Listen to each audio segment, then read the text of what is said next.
In the booming optimism of 1950s America, progress felt unstoppable. The economy was soaring, families were moving to sprawling suburbs, and the open road called. On televisions across the nation, the American dream was broadcast in black and white, a dream where every driveway had a car. And in this era of prosperity, the Ford Motor Company, one of the titans of American industry, was about to make the biggest bet in its history. They saw a gap in the market, a space between their affordable Fords and their luxurious Lincolns. Their answer was a new car division, a revolutionary line of vehicles poised to redefine the American automobile. This project was a secret weapon, developed under a cloak of secrecy and backed by an unprecedented budget. Ford was ready to pour $250 million, equivalent to over $2 billion today, into this venture. The goal was simple: to create the perfect car for the aspirational middle class. They named it after Henry Ford's only son, Edsel Ford. The name itself carried the weight of the company's legacy and its future. The stage was set for a triumph that would echo through the ages.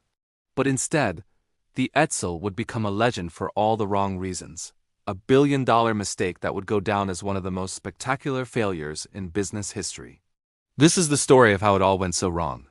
Inside the hallowed boardrooms of Dearborn, Michigan, the air was thick with ambition and cigarette smoke.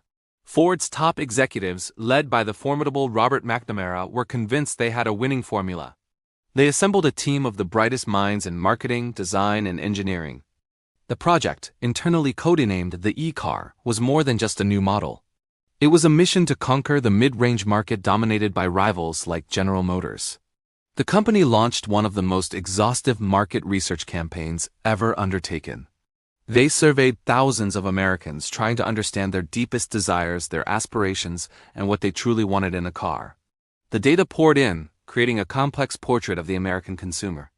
They even brought in poets to help brainstorm over 6,000 potential names before ultimately settling on Edsel, a decision that, ironically, a focus group had already rejected. Every detail was scrutinized, every blueprint debated. The executives believed they were leaving nothing to chance. They were using science, data, and a massive budget to engineer success. The Edsel wasn't just being designed. It was being scientifically crafted to be the ultimate object of desire for the American family. From their vantage point, failure wasn't just unlikely. It was impossible. They were building a car for the future, a car that the public didn't even know it wanted yet. After years of research and development, the time came to give this dream a physical form. The design of the Edsel was meant to be its crowning achievement, a radical departure from the cookie-cutter cars of the era. Ford promised a car that was truly new from the ground up. The design team worked in a locked studio, hidden from prying eyes, to sculpt a vehicle that would be instantly recognizable. And it was. The most distinctive and ultimately infamous feature was its front grille. A vertical oval-shaped centerpiece that designers intended to be elegant and unique. Early internal feedback compared it to a horse collar, while later, the public would offer less flattering comparisons. Beyond the grille, the Edsel was packed with futuristic features. Push-button transmission controls on the steering wheel hub, a floating speedometer, and self-adjusting brakes. It was available in 4 series and 18 different models, offering a dizzying array of choices. In the gleaming showrooms, under the perfect lights, the chrome shone and the two-tone paint schemes popped. The Edsel looked like a spaceship that had landed on Earth. It was big, it was bold, and it was unlike anything else on the road. Ford's marketing machine went into overdrive, building a crescendo of hype. Teaser ads promised a car that was the new thing, the car of the future. The public was primed, their curiosity stoked to a fever pitch. On September 4, 1957, dubbed E-Day, the curtains would finally be pulled back. E-Day arrived with massive fanfare. Over 1 million Americans flocked to dealerships, eager to witness the future of driving. But as the public got their first look, the initial wave of excitement quickly gave way to a strange, awkward silence. The car they had been promised in vague, glowing terms was finally here, and it was confusing. The radical front grille was the first point of contention. It was polarizing, to say the least. For many, it just looked strange. Then there was the price. The Edsel was supposed to fill a gap, but it ended up competing with Ford's own, more established and affordable Mercury line.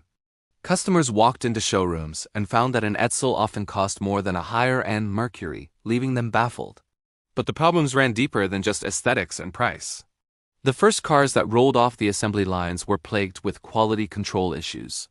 Reports flooded in of trunks that wouldn't open, doors that wouldn't close, hoods that flew up while driving, and oil pans that simply fell off.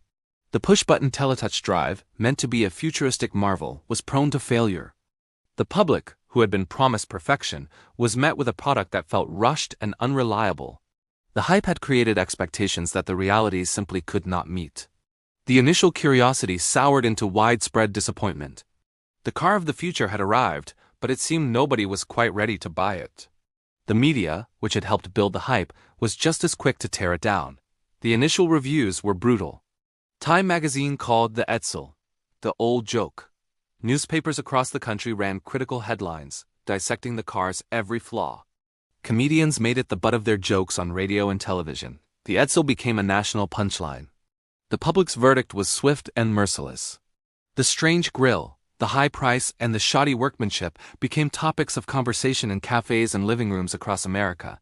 The name Edsel itself became synonymous with failure. The car was a symbol of corporate hubris, a cautionary tale of overpromising and underdelivering. Ford had tried to create an identity for the Edsel through marketing, but the public created its own identity for it, that of a lemon. The backlash was a perfect storm.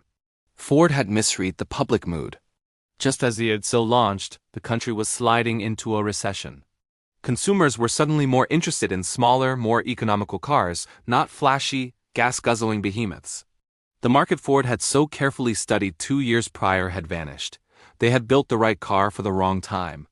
The result was a commercial disaster. The once gleaming Edsels now sat row upon row in dealership lots across the country. They were monuments to a failed dream, gathering dust under overcast skies. Dealers were stuck with inventory they couldn't move. Despite massive price cuts and frantic new marketing campaigns, the cars just wouldn't sell. The public had made up its mind. Back in Dearborn, the mood was grim. The confidence and optimism that had filled the boardrooms just a few years earlier had evaporated, replaced by a heavy silence. The financial charts on the walls told a story of catastrophic losses. In total, the Edsel project cost Ford an estimated $350 million, nearly $3 billion in today's money. It was a financial wound that would take years to heal. Executives who had championed the project now faced the monumental task of explaining what went wrong. Fingers were pointed, careers were damaged, and the very culture of the company was called into question. Robert McNamara, the data-driven whiz kid behind the project, would later use the lessons learned from the Edsel's failure in his subsequent roles, including his tenure as Secretary of Defense. The internal crisis at Ford was profound. It forced a painful period of introspection. How could a company with so many resources, so much talent, and so much data get it so spectacularly wrong? The failure exposed the limits of market research and the dangers of creating an echo chamber where bad news is suppressed and optimism overrides reality. In November 1959, just 2 years and 2 months after its grand debut, Ford quietly announced it was discontinuing the Edsel. Though the Edsel story is a textbook case of failure, it's also a story of resilience and valuable lessons learned. The colossal mistake forced Ford, and indeed the entire auto industry, to rethink how they designed, marketed, and built cars. The failure highlighted the importance of a clear brand identity, the dangers of internal corporate politics overriding consumer feedback, and the critical need for quality control. It taught businesses that you can't dictate to the public what they should want, you have to listen. In the decades that followed, the lessons from the Edsel helped shape some of Ford's greatest successes, including the legendary Mustang. The Mustang was everything the Edsel wasn't: affordable, stylish, and perfectly timed to capture the spirit of a new generation. Today, as we look at the seamless integration of design, technology, and marketing in modern car production, we can see the ghost of the Edsel in the background, a constant reminder that even the biggest giants can fall, and that failure, when learned from, can be the most powerful catalyst for future success. The Edsel may have been a billion-dollar mistake, but the lessons it provided were priceless. Thank you for watching. If you found this story interesting, don't forget to like, share, and subscribe for more deep dives into the biggest moments in history. See you next time.